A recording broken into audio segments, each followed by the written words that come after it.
हरे कृष्ण।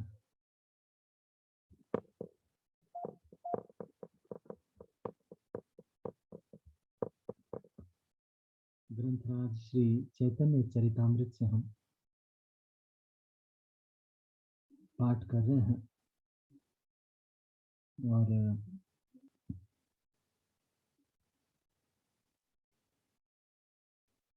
हम श्रृंखला में 6वें अध्याय मध्य लीला के सार्वभौम भट्टाचार्य की मुक्ति, इस पर हम पहुंच गए थे और हमने लगभग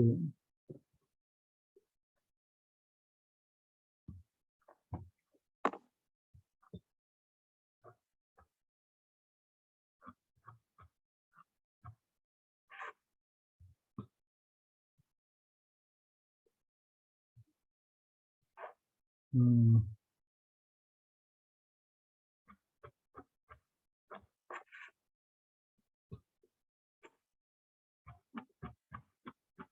160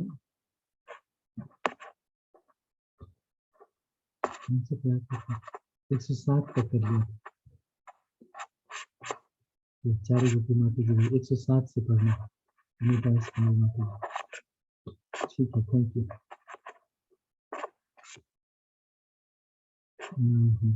ठीक,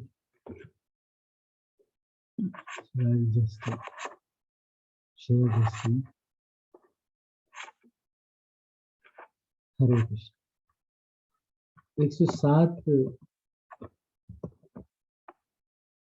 प्यार से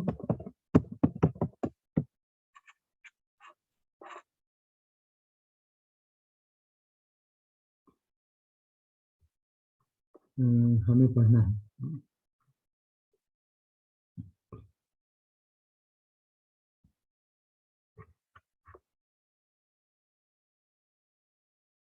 तुम्हारे ये शिष्य कहे कुतर्क नाना वादा, बिहार की दोष ए माया रे प्रसादी। आपके शिष्यों के झूठे तर्क तथा दार्शनिक शब्दाडंबर उनके दोष नहीं है, उन्हें केवल मायावाद दर्शन का प्रसाद प्राप्त हुआ।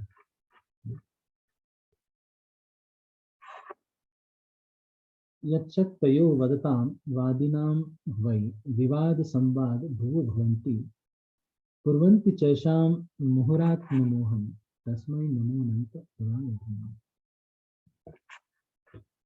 मैं उन पूर्ण पुरुषोत्तम भगवान को सादर नमस्कार करता हूँ जो असीम गुणों से संपन्न हैं और जिनकी विभिन्न शक्तियां वाद विवाद करने वालों के बीच सहमति तथा विरोध लाने वाली हैं। इस तरह वाद विवाद करने वाले दोनों पक्षों के आत्म साक्षात्कार को माया पुनः पुनः आवृत्त करती रहती है। यह उदाहरण श्रीमद् भागवत 6:4-21 का प्रायः सभी क्षेत्रों में विद्वान ब्राह्मण के वचन मान्य होते हैं। जो मेरी बहिरंगा माया के शरण में आता है और उसके वशीभूत होकर बोलता है, उसके लिए कुछ भी असंभव नहीं है। ये भी श्लोक कोट कर रहे हैं श्रीमद् भागवतम से। श्रीमद् भागवतम के इस श्लोक में पूर्ण पुरुषोत्तम भगवान बतलाते हैं कि उनकी माया असंभव को भी संभव बना सकती है। ऐसी है माया की शक्ति। दार्शनिक चिंतकों के अनेक बार वास्तविक सत्य को आवृत्त करते हुए मिथ्या सिद्धांतों को प्रस्तुत किया गया है। प्राचीन काल में कपिल, गौतम, जैमिनी, कणाद तथा अन्य ब्राह्मणों ने व्यर्थ के दार्शनिक सिद्धांतों का प्रतिपादन किया और आजकल तथाकथित वैज्ञानिक सृष्टि विषयक अनेक मिथ्या सिद्धांत प्रस्तुत कर रहे हैं, जिनका समर्थन वे तथाकथित तर्कों द्वारा करते हैं। यह सब परम भगवान की माया के प्रभाव के कारण। अतः कभी कभी माया सही प्रतीत होती है, क्योंकि यह परम सत्य से उद्भूत। माया के मोहित करने वाले प्रभाव से बचने के लिए मनुष्य को पूर्ण पुरुषोत्तम भगवान के वचनों को यथारूप में स्वीकार करना चाहिए। केवल तभी मनुष्य माया के प्रभाव से बच सकता है। कैसे बच सकता है? माया के मोहित करने वाले प्रभाव से बचने के लिए मनुष्य को पूर्ण पुरुषोत्तम भगवान के वचनों को यथारूप में स्वीकार करना चाहिए। केवल तभी मनुष्य माया के प्रभाव से बच सकता है।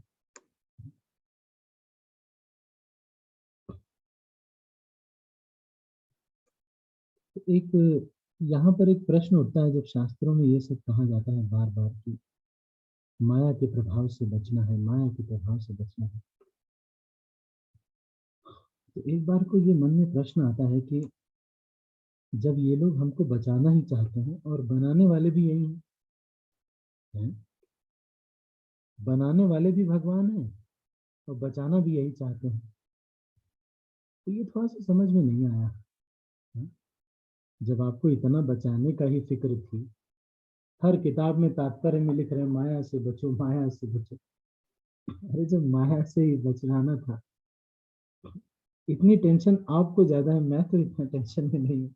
मैं तो माया में ही रहना चाहता हूँ भाई। देखो, नहीं कि नहीं, ज्यादातर जीवात्मा कौन माया से निकलना चाहता है? किसी से पूछो कि चलो भाई अभी चलो आज, आज से मंदिर में रहना है, तो बोलेगा अरे तो कब लौटेंगे? लौटना नहीं है, यही रहना। बोले नहीं नहीं नहीं, हम नहीं, हम नहीं चलेंगे। तो आपको नहीं लगता कि भगवान ऐसा क्यों कर रहे हैं? आप लोगों की क्या विचार? कह भी रहे हैं हर तात्पर्य में, सारे आचार्य लोग भी बोल रहे हैं कि माया से बचो, माया से बचो। भगवान भी कह रहे हैं मम माया दुरत्या, मेरी माया दुरत्या है, इससे पार नहीं। आखिर बनाए ही क्यों फिर ये माया को, मटेरियल वर्ल्ड को? आप लोगों का क्या विचार? राणा पाटिल तो एकदम जो उसमें सबसे पहले हाथ उठाते हुए, राणा पाटिल को, राणा पाटिल को बताइए। हरे कृष्णा प्रभु जी, दंडवत प्रणाम। प्रभु जी, ये हमारी इच्छा थी कि हम भगवान से इंडिपेंडेंट होके यहाँ पे इंद्रिय तृप्ति करें। अच्छा, हमारी इच्छा थी इंद्रिय तृप्ति करने की। अच्छा, तो फिर भगवान ने ये मटेरियल वर्ल्ड हमें दे दिया। नहीं तो फिर ये चीज नहीं करना चाहिए इनको कि भाई इतना बार किताब में लिख रहे हैं, बार बार लौटो, तो फिर वो किताब में मत लिखो। जब मटेरियल वर्ल्ड में इसको इच्छा कर थी ही आपकी कि भाई ये जीवात्मा को देना है आनंद लेने के लिए, तो फिर किताब में मत लिखो, फिर उसको अच्छे से आनंद तो लेने दो।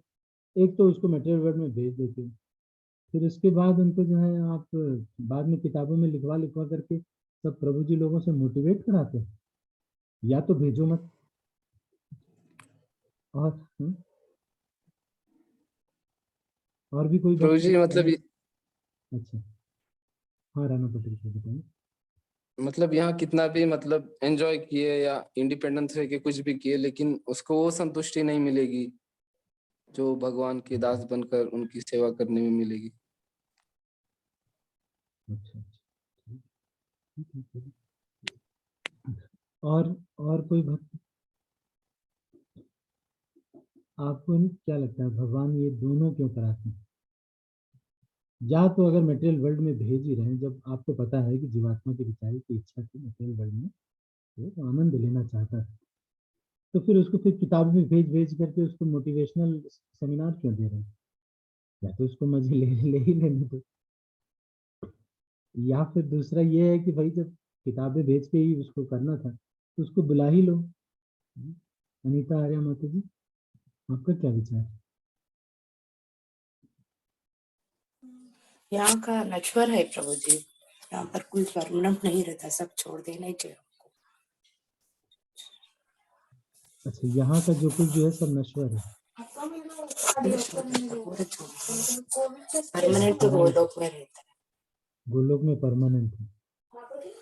अच्छा, ठीक है, चलिए। अपना देह वही है ना, गोलोक चले, गोलोक जाना है, इसलिए माया से हम बचना चाहिए। माया से हमें बचना चाहिए। अच्छा, ठीक है। और कोई भक्त? और बाकी कोई भक्त?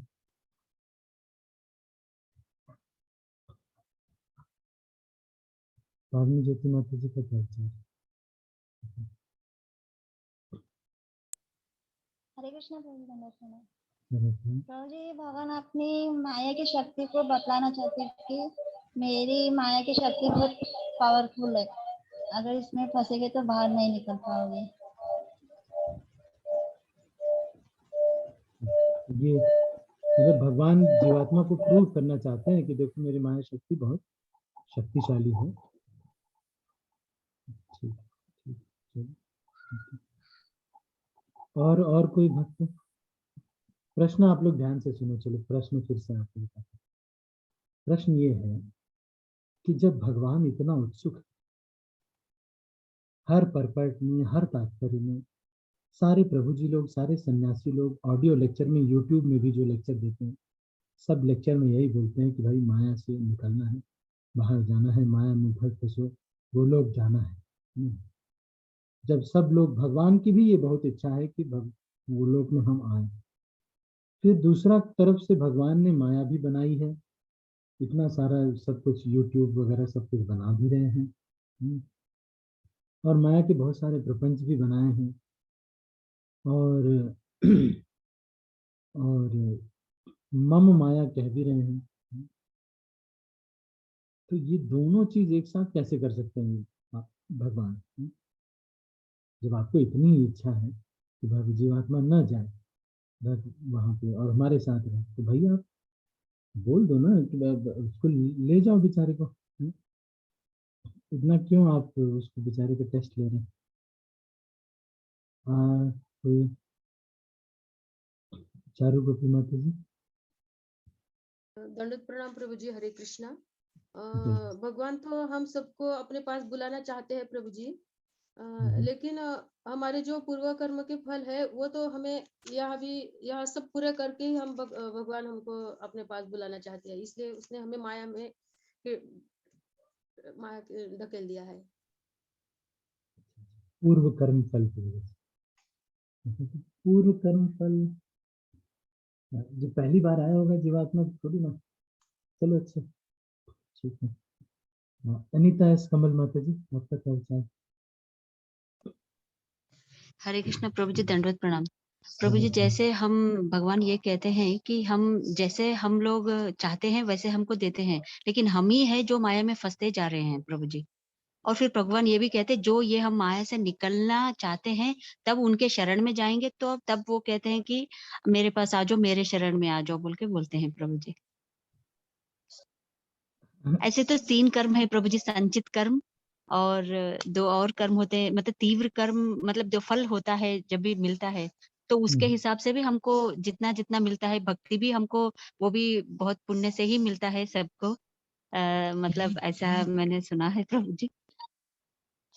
तो इस वजह से ही है प्रभु जी। प्रभु जी जैसे हम चाहते हैं वैसे ही भगवान जी हमको देते हैं।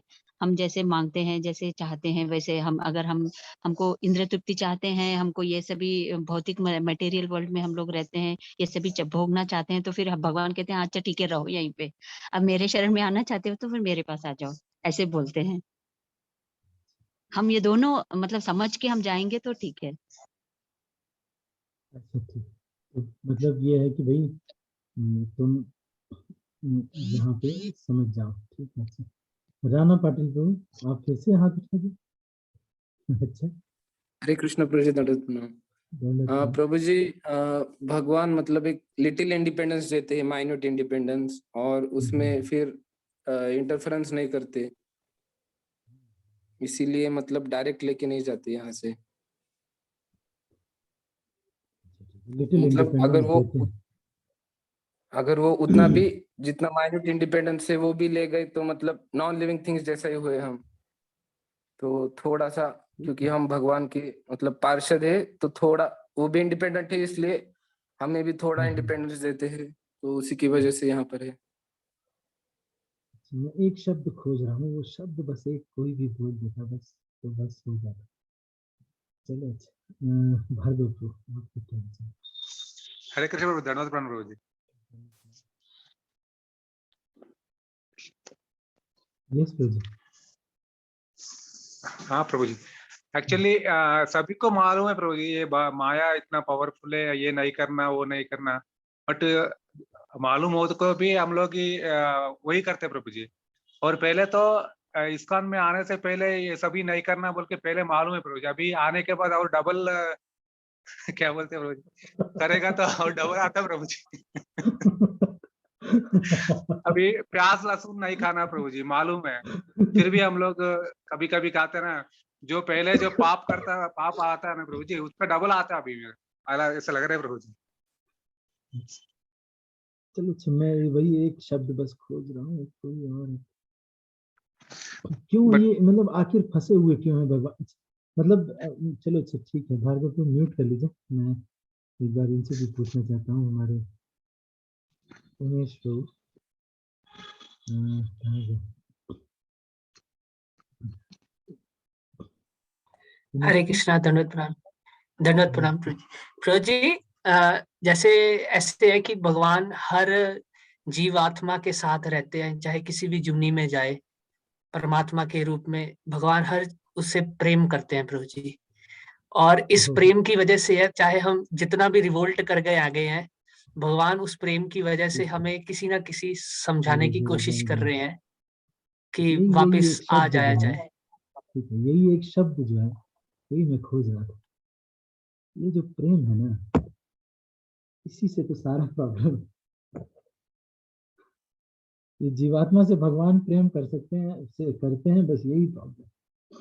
अगर नहीं करते होते ना, तब तो ऐसे काम करवाते ना कि पूछो मत। जैसे कंपनियों में नहीं होता, ऐसे करवाते सब कुछ, ऐसे चलो इधर चलो भाई मटेरियल वर्ड सीख लिया, चलो बात चलो।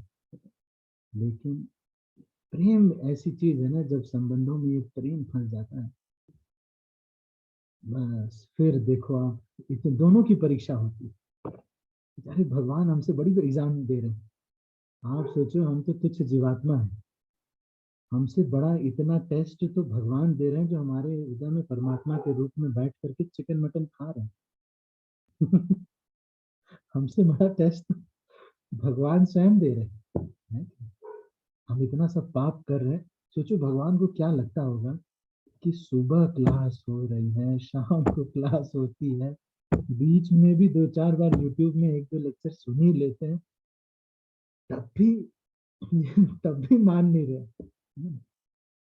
एक ही भी एक लाइन भी अगर मान गए होते कि तुम शरीर नहीं हो आत्मा हो, तो अब तक हो गया।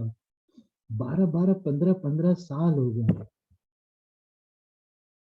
15-15 साल के बावजूद भी एक लाइन अभी तक पूरा अच्छे से गया नहीं है। सारे स्पीकर यूट्यूब भर दिया, इस्कॉन वाले भर दिया है पूरा यूट्यूब। जूम पे भी इतना लेक्चर होता है इस्कॉन का। किसी ने हमारे एक प्रभु जी उनको कहा कि ये जूम के डेटा को चाइना वाले हैक कर रहे। तो हमने कहा अरे अच्छा ही है ना, चाइनीज लोग अगर लॉग इन करेंगे तो सीखेंगे थोड़ा, हमारे लिए तो और अच्छा है, लॉग इन तो करे चाइनीज लोग। ये जो प्रेम की वजह से भगवान जो है, आप देखो कितना प्रयास करते हैं। जीवात्मा जैसा भी करता है, कुछ भी करता है, पर भगवान पहले मटेरियल वर्ल्ड बनाते हैं इतनी मेहनत से, इतनी मेहनत से मटेरियल वर्ल्ड बनाएंगे, उसको मैनेज करेंगे, इतनी बार अवतार लेंगे, केवल इसलिए बस एक चीज की। जीवात्मा से एक बार रिक्वेस्ट करता है, मुझे भी आपके जैसा मजे लेना। भगवान फिर उसको बोलते हैं कि नहीं नहीं, तुम मेन आदमी नहीं बन सकते, तुम हमेशा हेल्पर ही रहोगे। बोलते हैं नहीं नहीं, मैं मेन आदमी बनना चाहता हूँ, मैं आपके लिए फूल माला बनाने का मेरे को ये परवड़ता नहीं है, मेरे को मेरे लिए माला बना करके मैं खुद ही पहनूंगा, अब मेरे को परवड़ नहीं है। तो फिर भगवान वो भक्त से इतना प्रेम करते हैं, इसकी वजह से उसको कहते हैं अच्छा ठीक है तुम ट्राई कर लो। जैसे एग्जाम्पल इसका कौन सा देते हैं, जैसे एक छोटा बच्चा होता है, वो पंखे में हाथ डालना चाहता है, पापा उसको बोलते हैं बेटा पंखे में हाथ मत डालो। मेरी आवाज क्लियर आ रही ना? अच्छे से आ रही है ना? और दिनों से अच्छी आ रही है ना? अच्छा चलो ठीक है। तो यही एक कारण है जिस वजह से भगवान, तो इस प्रेम का मिसयूज नहीं करना चाहिए। ठीक है, हम लोग आगे बढ़ते हैं। बार बार गलत कर रहे हैं, बार बार। अभी इतना साल हो गया, 10-10 साल, 15-15 साल हो गए भक्ति में आए हुए, अभी तक एक शेड्यूल नहीं फिक्स हो पाया। अभी तक एक शेड्यूल नहीं फिक्स हो पाया है कि मैं इतने बजे ही उठूं। अभी तक ये नहीं हो पाया है कि मैं ये चीजें करूंगा ही नहीं, 4 चीजें, अभी तक यही नहीं हो पाया। इतने साल बीते, बस छोटा सा प्याज, लहसुन और चाय कॉफी छोड़ने की बात। सोचिए कितनी, मतलब इतने साल से सुनने के बावजूद भी नहीं हो पाया।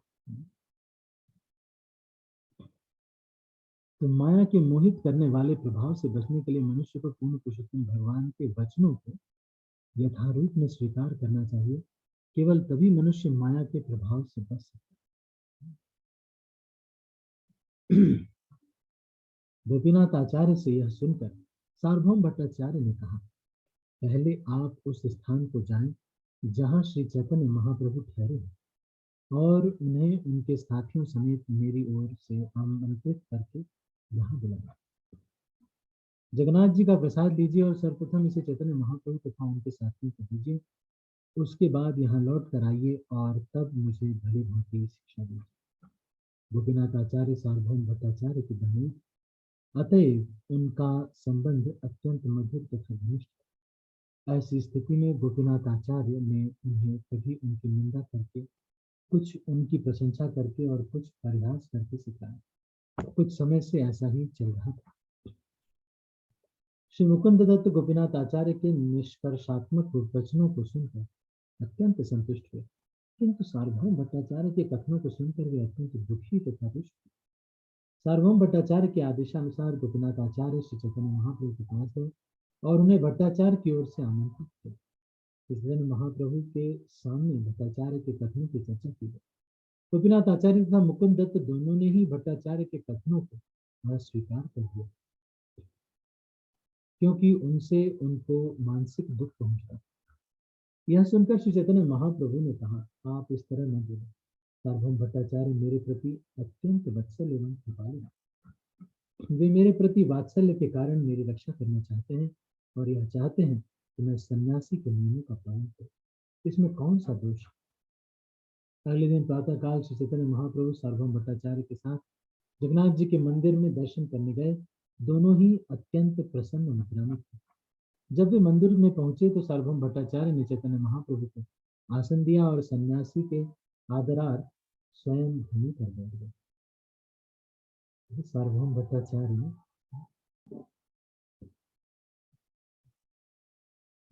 कितने आदर्श हैं।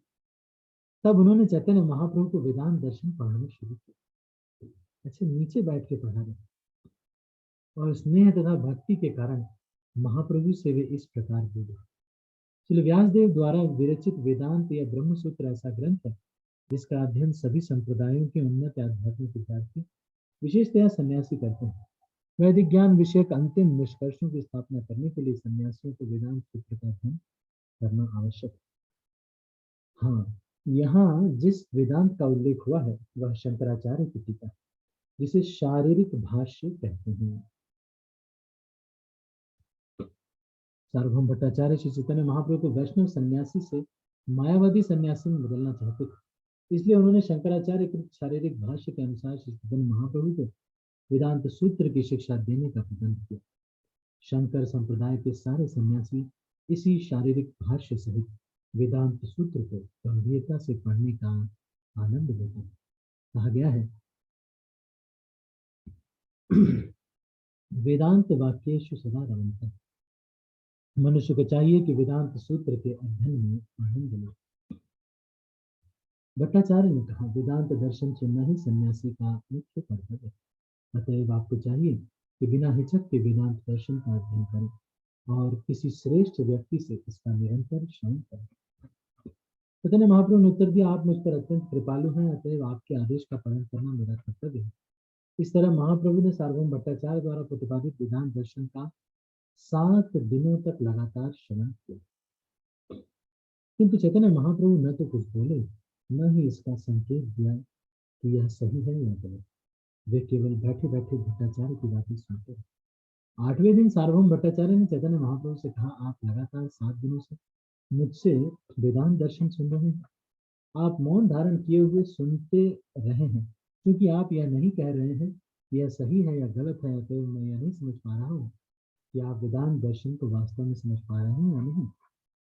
श्री चैतन्य महाप्रभु ने उत्तर में कहा, मैं मूर्ख हूँ, फलता मैं वेदांत सूत्र का अध्ययन नहीं करता। आपने आदेश दिया है, अतएव मैं आपसे इसे सुनने का प्रयत्न कर रहा हूँ। मैं तो सन्यासी धर्म के पालन के लिए ही सुनता हूँ। दुर्भाग्यवश आप जो अर्थ कह रहे हैं उसका मैं लेश मात्र भी अर्थ नहीं समझ पा रहा। चैतन्य महाप्रभु अपने आप को इस तरह प्रस्तुत कर रहे थे मानो वे केवल नाम के सन्यासी हों, अर्थात पहले दर्जे के मूर्ख। भारत में मायावादी सन्यासी अपने आप को जगत गुरु घोषित करने में काफी अभ्यस्त हैं।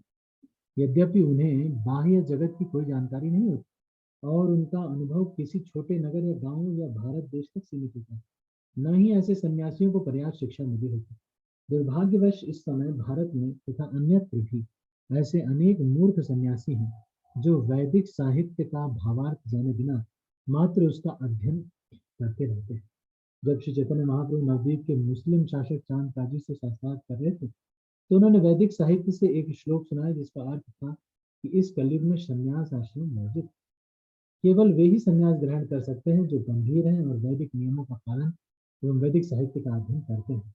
श्री चैतन्य महाप्रभु ने सन्यासी द्वारा वेदांत सूत्र या ब्रह्म सूत्र के अध्ययन का अनुमोदन तो किया है, किंतु उन्होंने शंकराचार्य के शारीरिक भाष्य का अनुमोदन नहीं किया। अन्यत्र उन्होंने यहाँ तक कहा है, मायावादी भाष्य सुन ले हया सब।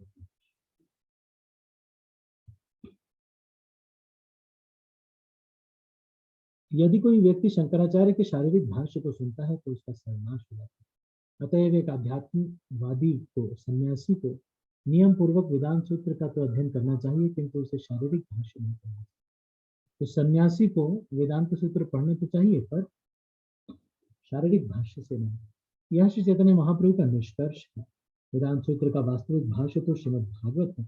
अर्थोयम अहम अहम अर्थोयम ब्रह्म सूत्राणाम श्रीमद् भागवतम ही स्वयं श्रील व्यासदेव द्वारा विरचित वेदांत सूत्र का मूल भाष्य है।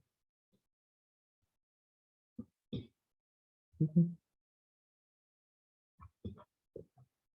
सार्वभौम भट्टाचार्य ने कहा, मैं मानता हूं कि आप नहीं समझ रहे, किंतु जिसकी समझ में नहीं आता वह भी तो विषय वस्तु के विषय में जिज्ञासा करता है। मतलब अगर समझ में नहीं आ रहा है तो प्रश्न तो करो भाई। आपको अगर समझ में नहीं आ रहा है तो पूछना चाहिए। आप लगातार सुनते जा रहे हैं किंतु मौन धारण किए हुए। मेरी समझ में नहीं आ रहा है कि वास्तव में आपके मन में क्या है। तब महाप्रभु ने यह कहते हुए अपने मन की बात प्रकट की, मैं प्रत्येक सूत्र का अर्थ बहुत अच्छी तरह समझ सकता हूँ, किंतु आपकी व्याख्या ने मेरे मन को विचलित कर दिया है। वेदांत सूत्र के श्लोकों का वास्तविक अर्थ तो सूर्य प्रकाश के समान स्पष्ट है, किंतु मायावादी दार्शनिक सूर्य प्रकाश को शंकराचार्य तथा उनके अनुयायियों द्वारा कल्पित व्याख्याओं के बादलों से आच्छादित करने का प्रयास करते हैं। वेदांत सूत्र के श्लोकों का स्पष्ट तात्पर्य उन्हीं में निहित है, किंतु आपने जितने अन्य तात्पर्य प्रस्तुत किए हैं उन्होंने सूत्र के अर्थ को बादल की तरह ढक लिया।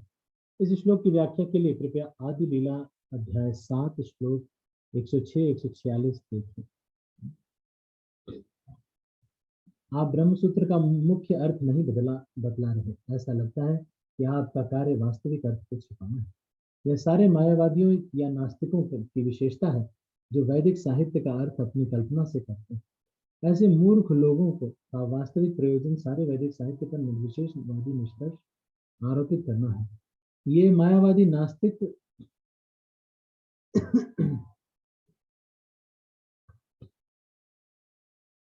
नास्तिक भगवत गीता की भी व्याख्या करते हैं। भगवत गीता के प्रत्येक श्लोक में स्पष्ट कहा गया है कि कृष्ण पुरुषोत्तम भगवान है। प्रत्येक श्लोक में व्यासदेव कहते हैं श्री भगवान अथवा पूर्ण पुरुषोत्तम भगवान ने कहा अथवा श्री भगवान ने कहा। यह स्पष्ट कहा गया है कि भगवान परम पुरुष है, किंतु मायावादी नास्तिक तब भी यह सिद्ध करने का प्रयास करते हैं परम सत्य निराकार है। वे अपने झूठे काल्पनिक अर्थ प्रस्तुत करने के लिए इतने वाकजाल तथा व्याकरण पर आधारित व्याख्या का सहारा लेते हैं कि अंततोगत्वा वे हास्यास्पद लगने लगते हैं। इसलिए श्री चैतन्य महाप्रभु ने कहा कि किसी भी को भी वैदिक साहित्य की मायावादी व्याख्या नहीं सुननी चाहिए। श्री चैतन्य महाप्रभु ने आगे कहा, वेदांत सूत्र समस्त उपनिषदों का सार है, इसलिए उपनिषदों में जो भी मुख्य अर्थ है वे सब वेदांत सूत्र या व्यास सूत्र में ही अंकित। श्रील भक्ति सिद्धांत सरस्वती ने अपने अनुभाष्य में उपनिषद शब्द की व्याख्या की। इसके लिए देखें आदि लीला 2:5 और आदि लीला 7:106 से 108। प्रत्येक सूत्र के मुख्य अर्थ को बिना किसी अनुमान के स्वीकार करना चाहिए, किंतु आप तो मुख्य अर्थ को त्याग कर अपने मनोकल्पित अर्थ को लेकर आगे बढ़ रहे हैं, है ना। तो वेदांत सूत्र को भी इन लोगों ने अपने मन से ही इंटरप्रेट करते हैं। यद्यपि अन्य प्रमाण भी हैं, किंतु वैदिक प्रमाण को सर्वोपरि मानना चाहिए। वेदों में वर्णित सिद्धांतों का मुख्य अर्थ सर्वोत्तम प्रमाण है। इस संबंध में जिन ग्रंथों का अध्ययन करना चाहिए वे हैं श्रील जीव गोस्वामी कृत। अब यहाँ पे श्रील प्रभुपाद ये अनुमोदित कर रहे हैं कि तत्व संदर्भ पढ़ना चाहिए। इस संबंध में जिन ग्रंथों का अध्ययन करना चाहिए, कौन से ग्रंथों का अध्ययन करना चाहिए? श्रील जीव गोस्वामी कृत तत्व संदर्भ। फिर उसके बाद क्या है, उस पर श्रील बलदेव विद्याभूषण का भाष्य। फिर ब्रह्मसूत्र के शास्त्र योनित्वात् तर्क प्रतिष्ठानात् श्रुतेषु शब्द मूलत्वात् श्लोकों की श्री रामानुजाचार्य, श्री मध्वाचार्य, श्री निम्बारकाचार्य, श्री बलदेव विद्याभूषण द्वारा की गई टीकाएं हैं, तो ये भी पढ़ना चाहिए। इस्कॉन में कुछ लोग हैं जिन्होंने ये पढ़ा है।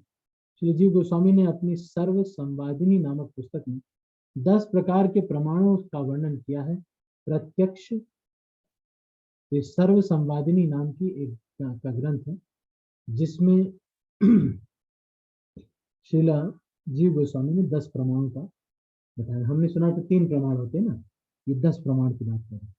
यद्यपि इन सब को सामान्यतः प्रमाण माना जाता है, किंतु संकल्पना प्रस्तुत करने वाले वैदिक प्रमाण पढ़ने वाले व्यक्ति तथा अनुभव द्वारा निष्कर्ष पर पहुंचने वाले व्यक्ति में निश्चित रूप से 4 दोष पाए जाते हैं। संकल्पना प्रस्तुत करने वाले, ये एक प्रमाण है, अनुमान करना। वैदिक प्रमाण पढ़ने वाले, ये है शब्द प्रमाण। और अनुभव द्वारा निष्कर्ष निकालने वाले प्रत्यक्ष प्रमाण। ये 3 प्रमाण है, लेकिन इन 3 प्रमाणों में 4 दोष पाए जाते हैं। कौन कौन से? वह गलती करता है, भ्रमित होता है, धोखा देता है और इंद्रिय अपूर्ण होती है। यदि भी प्रमाण सही हो सकता है, किंतु व्यक्ति अपने भौतिक दोषों के कारण भ्रमित हो सकता है। प्रत्यक्ष प्रस्तुति को छोड़कर बाकी में यह संभावना बनी रहती है कि अनुमान सही न हो। इसलिए निष्कर्ष यह है कि प्रत्यक्ष प्रस्तुति को ही प्रमाण माना जा सकता है, अनुमान को प्रमाण नहीं माना जा सकता। वह तो मात्र प्रमाण को निश्चित करने का साधन है। भगवद गीता के प्रारंभ में ही कहा गया है, धृतराष्ट्र उवाच धर्मक्षेत्रे कुरुक्षेत्रे समवेता युयुत्सवः मामकाः पांडवाश्चैव किम अकुर्वत संजय। भगवद गीता के कथन अपने आप में प्रमाण है। कुरुक्षेत्र नामक तीर्थ स्थान में युद्ध के लिए कौरव तथा पांडव एकत्र हुए। एकत्र होने के बाद उन्होंने क्या किया, यही धृतराष्ट्र ने संजय से प्रश्न किया। यद्यपि यह कथन अत्यंत स्पष्ट है, किंतु नास्तिक लोग धर्म क्षेत्र तथा कुरुक्षेत्र शब्दों का भिन्न अर्थ निकालने की चेष्टा करते हैं। इसलिए श्री जीव गोस्वामी ने किसी प्रकार की व्याख्या पर आश्रित न रहने की चेतावनी दी है। श्लोकों की व्याख्या किए बिना ही उन्हें यथारूप स्वीकार करना अधिक श्रेयस्कर है। चैतन्य महाप्रभु ने आगे कहा, शंख तथा गोबर किन्हीं जीवों के स्त्रियां विष्ठा मात्र, किंतु श्रुति वाक्य है कि ये दोनों अत्यंत पवित्र। वैदिक सिद्धांतों के अनुसार अस्थियां तथा विष्ठा सामान्यतः अत्यंत शुद्ध मानी जाती है। यदि कोई इन्हें छू भी ले तो तुरंत स्नान करना होता है, ये वैदिक आदेश। फिर वेदों का यह भी कथन है कि पशु की अस्थि होने पर भी शंख तथा पशु की विष्ठा होने पर भी गोबर अत्यंत पवित्र है। यद्यपि ऐसे कथन परस्पर विरोधी प्रतीत होते हैं, फिर भी यह श्रुति वाक्य मानकर शंख तथा गोबर को शुद्ध तथा पवित्र होने के रूप में स्वीकार करते हैं। वैदिक कथन स्वतः प्रमाण होते हैं। वेदों में वर्णित प्रत्येक कथन को स्वीकार करना चाहिए। यदि हम अपने खुद के मनोकल्पना से उसकी व्याख्या करते हैं तो वैदिक प्रमाण की सत्ता तुरंत नष्ट हो जाती है। तो ये वेद भी चैतन्य महाप्रभु ये नहीं कह रहे कि वेद नहीं पढ़ना। वेद भी अगर कोई सही से पढ़ेगा तो उसको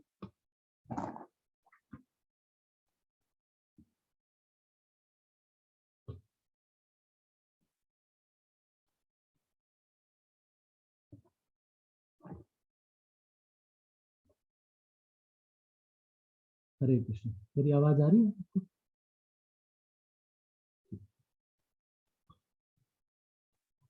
प्रधान प्रमाण 4 प्रकार के हैं: प्रत्यक्ष, अनुमान और ऐतिहासिक संदर्भ और वेद। तो ये 4 प्रकार के प्रमाण प्रभुपाद ये कह रहे हैं कि ये इसमें से वैदिक प्रमाण सर्वोपरि। यदि हम श्रुति वाक्य वैदिक वाणी की अनुमानित व्याख्या करना चाहते हैं तो हम अपनी सुविधा अनुसार मनोकल्पित व्याख्या करें। सर्वप्रथम ऐसी व्याख्या को प्रस्ताव या अनुमान के रूप में प्रस्तुत किया जाता है। यह वास्तविक रूप में सत्य नहीं होती, उसका स्वतः प्रमाण होना नष्ट हो जाता है। श्री मध्वाचार्य ने दृश्यते तो वेदांत सूत्र 2.1.6 में सूत्र की टीका करते हुए भविष्य पुराण का निम्नलिखित उदाहरण दिया है। ये मध्वाचार्य ने टीका की है इनकी, तो इसको पढ़ना चाहिए। मध्वाचार्य ने इसके ऊपर टीका किया। ऋग्वेद, यजुर्वेद, सामवेद, अथर्ववेद, महाभारत, पंचरात्र तथा मूल रामायण वैदिक ग्रंथ कहे जाते हैं।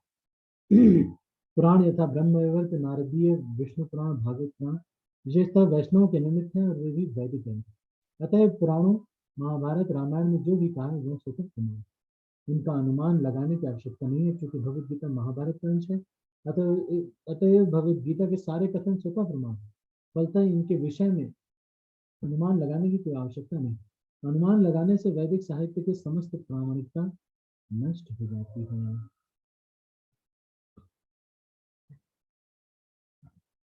श्री चैतन्य महाप्रभु ने आगे कहा, श्री व्यासदेव द्वारा रचित ब्रह्म सूत्र सूर्य के समान तेजस्वी है। इसके अर्थ का अनुमान लगाने की चेष्टा सूर्य के इस प्रकाश को केवल बादल से आच्छादित करने के समान।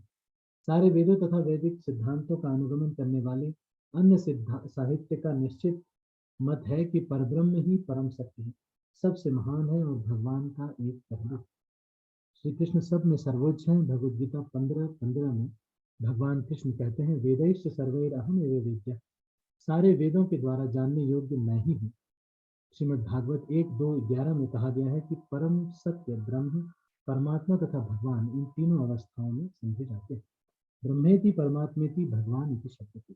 इस प्रकार परम सत्य ब्रह्म को समझने में पूर्ण पुरुषोत्तम भगवान अंतिम शब्द। वास्तव में परम सत्य एक पुरुष है, पूर्ण पुरुष भगवान है और सभी ऐश्वर्यों से पूर्णतया युक्त है। आप उनकी व्याख्या निराकार तथा निर्विशेष के रूप में कर रहे हैं। ब्रह्म का अर्थ बृहत्व अर्थात सबसे महान अर्थ है। सबसे महान पुरुष पूर्ण पुरुष है।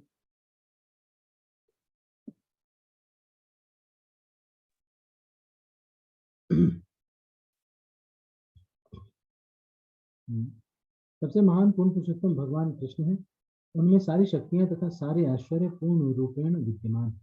अतः परम सत्य जो सबसे महान है वही पूर्ण पुरुषोत्तम भगवान है। कोई चाहे ब्रह्म कहे चाहे पूर्ण पुरुषोत्तम भगवान, बात एक ही है, क्योंकि ये अभिन्न है। भगवद गीता में अर्जुन ने कृष्ण को परम ब्रह्म परम धाम के रूप में स्वीकार किया। यद्यपि कभी कभी जीवों को अथवा भौतिक प्रकृति को ब्रह्म कहा जाता है, किंतु फिर भी परब्रह्म जो सभी ब्रह्मों में श्रेष्ठ है, पूर्ण पुरुषोत्तम भगवान श्री कृष्ण ही है।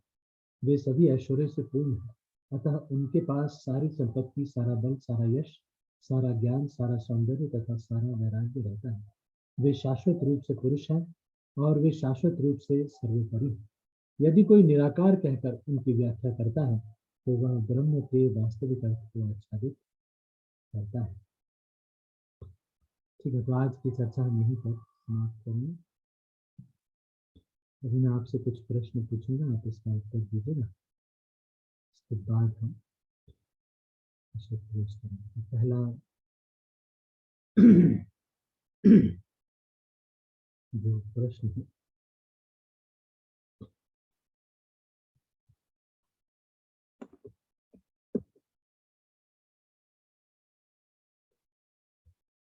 जीव गोस्वामी ने कितने प्रकार के प्रमाण बताए हैं,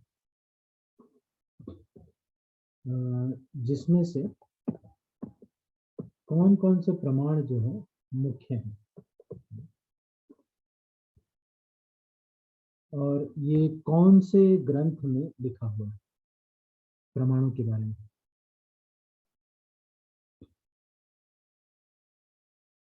बहुत डिफिकल्ट क्वेश्चन है ये, सामान्य जनता इसका उत्तर नहीं दे सकती। जिसने बहुत ध्यान पूर्वक पढ़ा होगा वही उत्तर दे पाएगा। चलो, स्वर्ण मंजरी माता जी।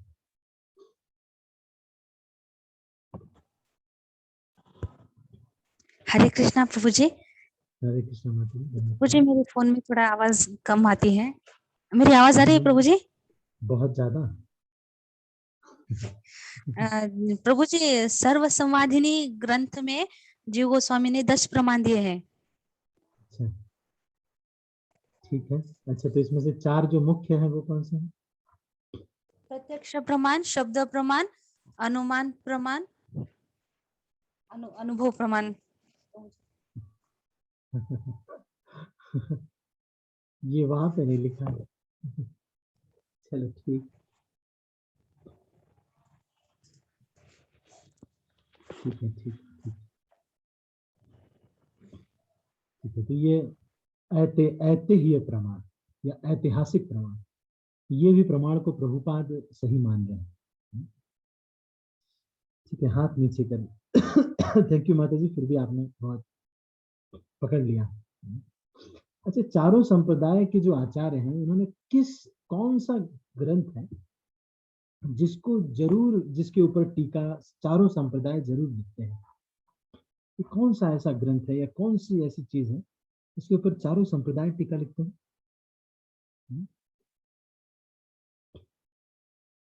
राणा पाटिल को। हरे कृष्ण प्रभु जी, दंडवत प्रणाम प्रभु जी। वेदांत सूत्र। वेदांत सूत्र या ब्रह्म सूत्र? ठीक है, हाथ नीचे कर लीजिए सभी लोग। अच्छा, निर्विशेषवादी लोग जो हैं वो हर एक जो वैदिक जो तथ्य होते हैं या वैदिक जो कथन है या गीता के स्टेटमेंट है उसके ऊपर किस प्रकार का भाष्य नहीं देते और उसका कैसा अर्थ निकालते हैं? कौन बताएगा?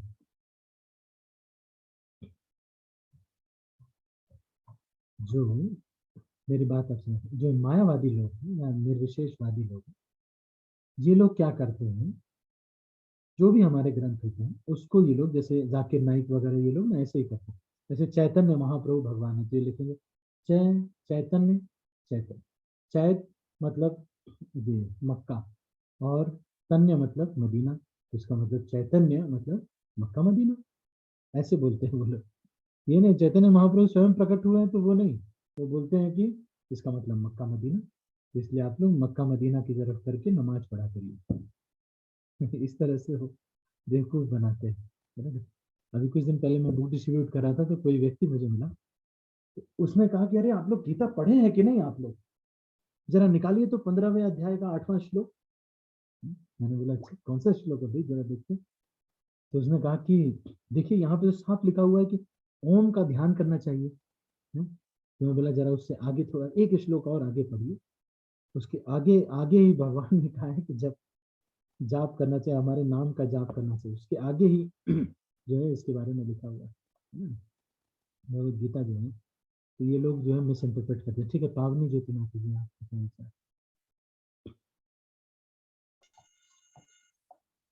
हरे कृष्णा प्रभु। वैदिक साहित्यकार तो अपनी कल्पना से करते हैं प्रभु। हाँ, काल्पनिक अर्थ देते हैं, और जो सामान्य जो वास्तविक उसका शाब्दिक अर्थ होता है वो नहीं देते। जो वास्तविक अर्थ है वो नहीं देते, और इसका कौन सा अर्थ देते हैं? काल्पनिक अर्थ देते हैं। ठीक। अच्छा, ये जो वेदांत सूत्र है इसका भाष्य कौन सा है, मतलब इसका एक नेचुरल कमेंट्री है ना, वास्तविक भाष्य इसके ऊपर वेदांत सूत्र के ऊपर कौन सा है, ये बताएंगे कौन से ग्रंथ को कहा जाता है वास्तविक इसके ऊपर? ये तो सभी लोग बता रहे हैं। दीपक प्रभु। हरे कृष्ण प्रभु जी। प्रभु जी, व्यास मुनि द्वारा रचित श्रीमद् भागवतम। करीब श्रीमद् भागवतम जो है ये वास्तविक भाष्य है, इसको बोलते हैं नेचुरल कमेंट्री। ठीक। चैतन्य महाप्रभु ने सार्वभौम भट्टाचार्य से कितने दिनों तक सुना था? एक मिनट में फिर से अब हैंड रेज करिए। कितने दिनों तक सुना?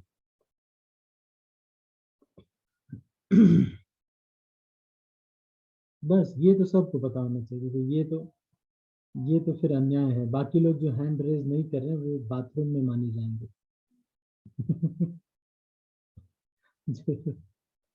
जिन लोगों को नहीं पता है, that means you are hearing in bathroom. Why is it? Okay. या फिर कोई सेवा में लगे होंगे।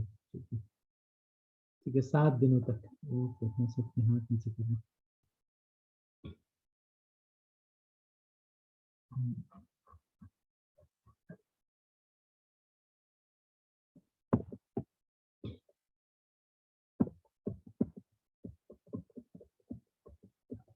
आदि शंकराचार्य के वेदांत सूत्र के ऊपर जो भाष्य है उसका क्या नाम है?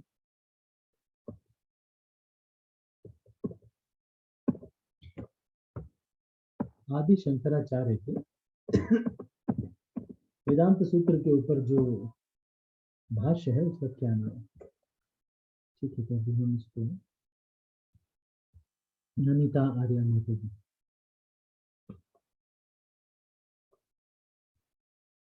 नमिता आर्या में हरे कृष्ण प्रभु। शारीरिक भाष्य। शारीरिक भाष्य। Very nice. ठीक है, थैंक यू सो मच। आप सभी भक्तों का बहुत बहुत धन्यवाद। हमारे पास 4 मिनट है, यदि किसी का कोई प्रश्न है तो आप पूछ सकते हैं। मैं सबके हाथ नीचे कर रहा हूँ। हैंड रेज करके आप कोई प्रश्न अगर पूछना चाहें तो पूछ सकते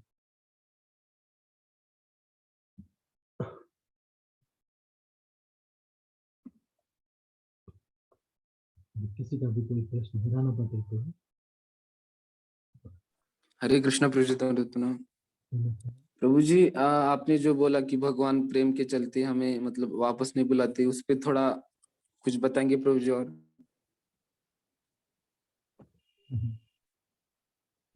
वही यही तो पूरा लेक्चर है। वही तो इतने दिन से है कि भगवान एक्चुअली जीवात्मा से प्रेम करते हैं, जाने नहीं देना चाहते, लेकिन वो लड़ाई करता है, फिर जाने देने के लिए फिर अलाउ कर देते हैं। तो ठीक है जाओ। फिर भी भगवान इतना प्रेम करते रहते हैं कि अपने बच्चे के पास बार बार आते हैं, उसके हृदय में भी रहते हैं, गुरु के रूप में आते हैं, किताब भी भेजते हैं, सब कुछ भेजते हैं। भगवान बार बार उसको ट्राई करते हैं कि नहीं आ जाता तो ठीक रहता बेटा मेरा। बस यही है। तो माया बनाने का उनका लक्ष्य यही है कि भाई जीवात्मा बेचारा चाह रहा है, लेकिन तो इसीलिए बेचारे बस ऐसे ही है। भगवान की स्थिति एकदम प्रेम की वजह से बेचारे, जैसे नहीं वो हमारे प्रेम की वजह से अंबानी भी अपने बेटे के सामने घोड़ा बन जाता है। नहीं तो अंबानी को कोई घोड़ा बना सकता है? कोई नहीं बना सकता। अंबानी को कोई घोड़ा नहीं बना सकता, लेकिन केवल प्रेम की वजह से भगवान ये सब कुछ करते हैं। भार्गव, ठीक है रहा था। हाँ प्रभु जी। प्रभु जी, हरे कृष्ण प्रभु जी। यस प्रभु। तो मेरा एक क्वेश्चन है प्रभु जी। एक्चुअली अदर कम्युनिटी पीपल भी हमको बुलाते हैं प्रभु जी, राम कृष्णा ऐसा बोल के नाम, हमारा नाम से पुकारते हैं प्रभु जी। उन लोग को भी भगवत धाम आएगा प्रभु जी? क्योंकि वो लोग नॉन डिवोटीज है और अदर कम्युनिटी पीपल अभी एक्चुअली मरने के समय, नहीं तो अभी जो भी राम नारायण कृष्ण कोई भी बोलते हैं ना प्रभु जी, उनको भगवत धाम आता है। अभी वो लोग डेली रेगुलर जो बिजनेस में या जो भी है, बाकी लोगों का, हिंदू लोगों को नाम से पुकारता है। वो ऐसा बहुत बार पुकारता होगा, फिर उन लोग को भी वे कमी आएगा ना प्रभु जी? वो एक अच्छा क्वेश्चन है आप प्रभु जी, अभी नहीं पूछिए और एक कल बताइए प्रभु एक जी। एक करके और धीरे एक है धीरे प्रभु जी, धीरे अभी जो धीरे भी नाम अभी सभी एक एक नेम्स है ना प्रभु जी, एक एक सभी भगवान का नाम ही है ना प्रभु जी। हाँ अभी हाँ जो भी सभी का नाम नेम्स है, सभी का भगवान का दूसरा नाम हो सकता है। अभी राम का 108 नेम्स होगा प्रभु जी, नहीं तो अष्टाक्षरी है, 1000 नेम्स है प्रभु, उसमें से बहुत नाम आया है प्रभु, उसको भी वो भी भगवान का नाम ही है ना प्रभु जी। अभी अजामल को बेटा को नारायण नारायण बोल के लास्ट में वो बताया, पर वो इतना करने के बाद उसको तो भगवत धाम मिला प्रभु जी। अभी ऐसा भी दूसरा कम्युनिटी पीपुल या हमको भी सबको बुलाते हैं ना प्रभु जी, वो इतना बार बोला होगा आप लोग राम को, राम या कृष्णा जो भी अभी हमारा 60 ईयर्स या 70 ईयर्स में 1000 बार बुलाया होगा प्रभु जी, क्योंकि उसके लिए तो कुछ हमको मिलना चाहिए ना प्रभु जी, पुण्य तो। जरूर मिलेगा। ठीक है, नोट कर लीजिए। आपके दो प्रश्न हैं, दो प्रश्न तो नहीं है, एक ही प्रश्न है। तो हाँ, ये बात तो सही है कि इसकी स्वीकृति बहुत मिलती है अपने बच्चों का नाम अगर कोई भगवान के नाम पर रखता है, लेकिन हर एक जो नाम भी भगवान के मुख्य नाम और गौण नाम अलग अलग। जैसे कृष्ण भगवान का मुख्य नाम, लेकिन विराट रूपधारी मान लो, या फिर तो ये भगवान का मुख्य नाम नहीं। या फिर ब्रह्म, ये भी भगवान का नाम, लेकिन ये मुख्य नाम नहीं है, गौण नाम है। तो मुख्य नाम और गौण नाम में अंतर होता है। तो इसमें क्यों अंतर होता है? ये इसलिए कि भगवान को ये वाला पसंद है, बस भगवान ज्यादा इसको पसंद करते हैं। कृष्ण नाम से, यशोदानंदन, श्याम सुंदर के नाम से जब बुलाते हैं तो भगवान इसको पसंद करते हैं। कुछ ग्रंथों में ये भी बोला जाता है कि 1000 विष्णु का नाम बराबर राम का एक नाम, 3 राम का नाम बराबर कृष्ण का नाम। तो ऐसा डिफरेंस किस लिए? केवल इसलिए है क्योंकि वो भगवान का मुख्य नाम है, और दूसरी चीज ये है कि वो भगवान ऐसी इच्छा करते हैं कि ये नाम से मुझे बुलाए तो मुझे ज्यादा अच्छा लगता है, क्योंकि ऐश्वर्य माधुर्य, तो इसलिए क्योंकि उनको ज्यादा अच्छा लगता है इसलिए जल्दी आते हैं, बस यही है। तो इस तरह से नामों का वो है। जो अब यही रही बात की अजामिल के केस में, तो अजामिल को भगवत धाम नहीं मिला था नारायण बोलने से, उनको फिर से अवसर मिला था कि वो भक्ति करे। उनको बोल दिया गया ठीक है जाओ अभी माला करो, हरिद्वार में जाकर के भक्ति करो। नारायण बोलने से उनको भगवत धाम नहीं मिला, नारायण बोलने से उनको छोड़ दिया गया था। ठीक है, आपको यमदूत नहीं लेके जाएंगे, जाओ अभी माला करो। तो इस तरह से। और बाकी जो नाम जो बाकी संप्रदाय के लोग या फिर दूसरे लोग जो लेते हैं उसकी स्वीकृति मिलती है, लेकिन उसका मतलब ये नहीं है कि नाम स्मरण करके लेना चाहिए। यम यम वापी स्मरण भावम त्यजत्यंति कले, क्योंकि दिन भर मान लो अगर जीवन भर उन्होंने कपड़े का काम किया है ना, ओए सामान लिया, ऐसे करो, ओए ऐसे करो, और लास्ट में उन्होंने ले लिया नारायण, लेकिन नारायण बोल तो दिया लेकिन स्मरण नारायण नहीं कर रहे। तो ऐसे व्यक्ति को क्या मिलेगा? सुकृतिवान रहेंगे, नाम लिया है तो इसलिए अवसर मिलेगा कि शुद्ध भक्ति करें अपने जीवन भर में, ताकि भगवान का उत्कंठा मन में आए, उस भगवान की को प्राप्त करने की मन में इच्छा मृत्यु के समय आएगी। तो ऐसे लोग जो नाम लेते रहते हैं कोई ना कोई भगवान का नाम, तो उनको कुछ ना कुछ अवसर मिलता है। लेकिन ये नहीं है कि जीवन भर तो पाप किया और लास्ट में बंदूक लगाई, राम कृष्णा ऐसे करके शरीर छोड़ दिया, ऐसे करके भगवान धाम नहीं मिलेगा, क्योंकि भगवान ग्रेटेस्ट गैम्बलर है। Krishna is the greatest gambler, उनको कोई बेवकूफ नहीं बना सकता। तो जीवन भर जिस प्रकार का काम किया रहता है मन में, उस समय देखेंगे आप ना, मृत्यु के समय वही चेतना है। मेरे दादाजी वो उन्होंने जीवन भर जैसा काम किया, मरते समय वही इच्छा आती है। डेथ बेड पे आप देखोगे, बोलेंगे नहीं पर वो रील चलाई जाएगी, जो काम सबसे ज्यादा तन्मयता से आपने किया है, एकदम मन लगा करके, बहुत मन लगा करके, बस रील वहीं पे रुक जाएगी, और वही स्मरण होगा। मान लीजिए किसी से आपने झगड़ा किया, बहुत मन लगा कर, कितना रस आया, इसको मैंने नीचा दिखाया, देखो आज मेरा ईगो सेटिस्फाई हुआ, अब मुझे संतुष्टि मिली। तो बस वो जो झगड़ा है वही आ जाएगा और अगले जन्म में कुत्ता बन जाएंगे, बिना बात के किसी भी प्रॉपर्टी के लिए झगड़ा करेंगे। वो आदत है झगड़ा करने की, जाओ जाओ, देखा आपने कुत्ते लोग ऐसे ही भौंकने लगते, ऐसे बैठे बैठे बैठे वो एक दूसरे को सुनना शुरू कर दिया। आप सोचेंगे अरे क्या हो गया भाई, सब कुछ तो नॉर्मल चल रहा है, भूकंप भी नहीं आया, लेकिन ये लोग धीरे से सूखना शुरू करेंगे, स्टार्ट कर देंगे। तो ये लोग है, तो ऐसे लोगों को फिर ऐसा ये नहीं मिलता। ठीक है जी, आगे तो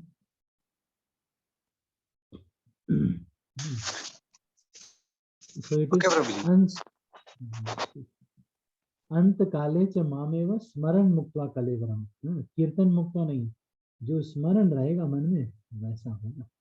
और स्मरण देखना आप, जो मान लो सिगरेट तो ऐसे पी रहे हैं ना, तो लास्ट टाइम पे उसको लगेगा कि अरे बस एक गोल्ड फ्लेक लेते हो, बस एक गोल्ड फ्लेक लेते हो। ऐसे उसको स्मरण आएगा। आईसीयू में भी उसको गोल्ड फ्लेक चाहिए होगा। ठीक है, तो अभी हम इसको यहीं पर क्लोज करते हैं। और भी बहुत सारे लोगों ने हाथ उठाया क्या प्रश्न के लिए? आशा आर्य माता जी, आपका कोई प्रश्न? आशा आर्य माता जी। हरे कृष्ण प्रभु जी। हरे कृष्ण माता जी। प्रभु जी, among karma and चिंतन which one is the best one? Like एक जगह तो कृष्ण बोलते हैं कि है ना कर्म को त्याग करो, और दूसरी जगह बोलते हैं कि भक्ति पूर्वक कर्म करो, तो which one is like better, like कर्म और चिंतन?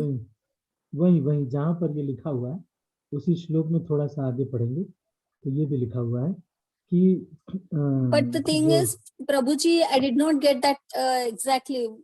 हाँ, वही मैं बता रहा हूँ आपको। भगवान उसी में कहते हैं कि जो लोग अभी मुक्त मन चिंतन नहीं कर पाते, उनके लिए भगवान के प्रवृत्त होकर के कर्म करना ही उसका रास्ता है भगवान को प्राप्त करने का।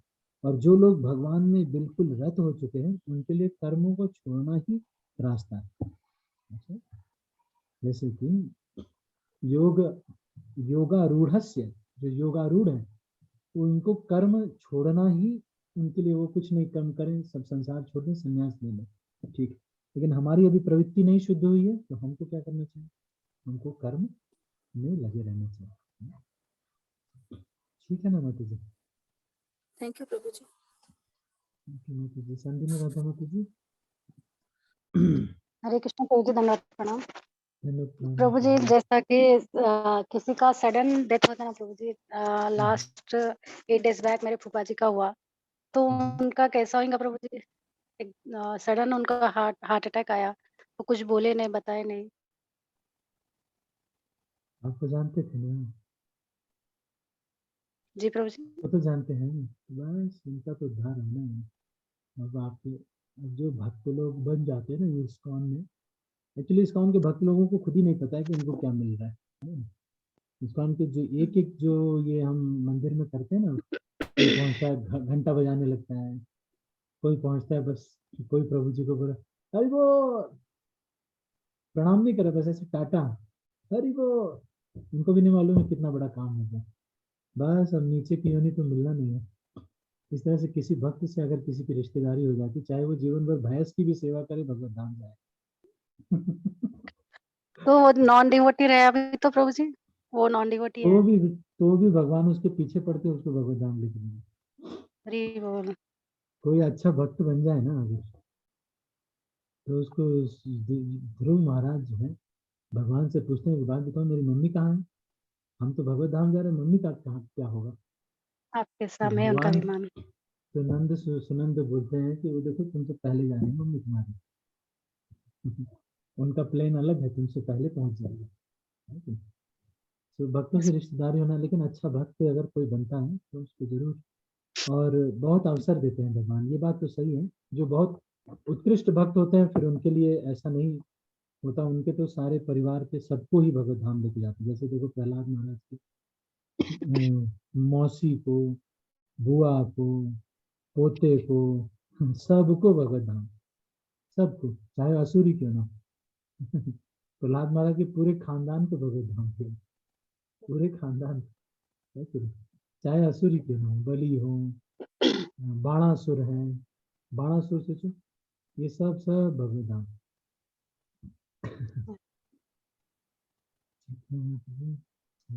ठीक है, thank you Prabhu. Thank you so much सभी, बस बहुत है।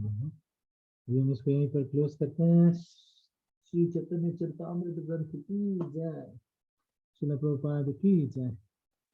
सब मैं सब भक्तों को म्यूट कर रहा हूँ, फिर इसको एंड कर। हरे कृष्णा प्रभु जी। हरे कृष्णा प्रभु जी, धन्यवाद हरे प्रणाम। कृष्ण प्रभु जी, हरे कृष्ण प्रभु जी। धन्यवाद प्रणाम। हरे कृष्णा प्रभु जी, धन्यवाद प्रणाम। आशा आर्या माता जी कुछ कह रहे, आशा आर्या माता जी आप कुछ कहना चाहते हैं? आशा आर्या माता जी, you want to say something? आशा आर्या माता जी, you want to say something? Hare Krishna Prabhu ji, volume is very low, like it's not at all audible. Like half of only we have heard and half it has gone. सच में बहुत कम है volume. मैं तो बहुत volume कम है प्रभु जी। अभी पावनी ज्योति माता जी, आपको क्या लगता है? सर हिला के बताना।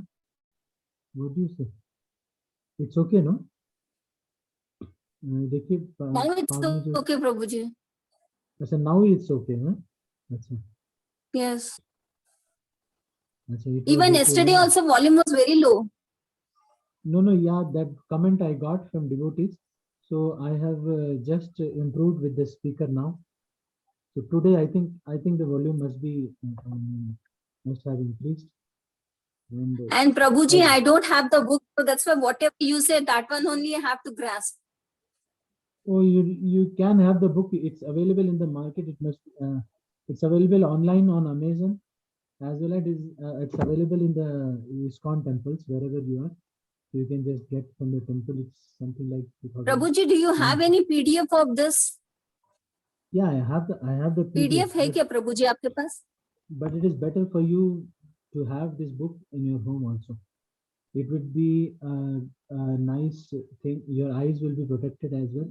And another thing is your home will be protected, because Chaitanya Charitamrita being in a home is a very auspicious thing.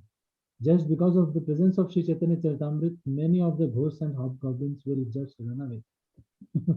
Because Chaitanya Charitamrita is there in this home. You getting my point? Okay, Prabhu ji. Anyhow, you can get it, and your eyes will be protected. You'll be beautiful always. Your eyes will not have dark circles. Okay, thank you. Okay, Prabhu ji. Thank you. Hare Krishna. Hare Krishna. ठीक है, मैं सबको अभी unmute कर रहा हूँ और हरे Krishna close कर। हरे कृष्ण। हरे कृष्णा प्रभु जी, धन्यवाद। हरे कृष्णा प्रभु जी, धन्यवाद।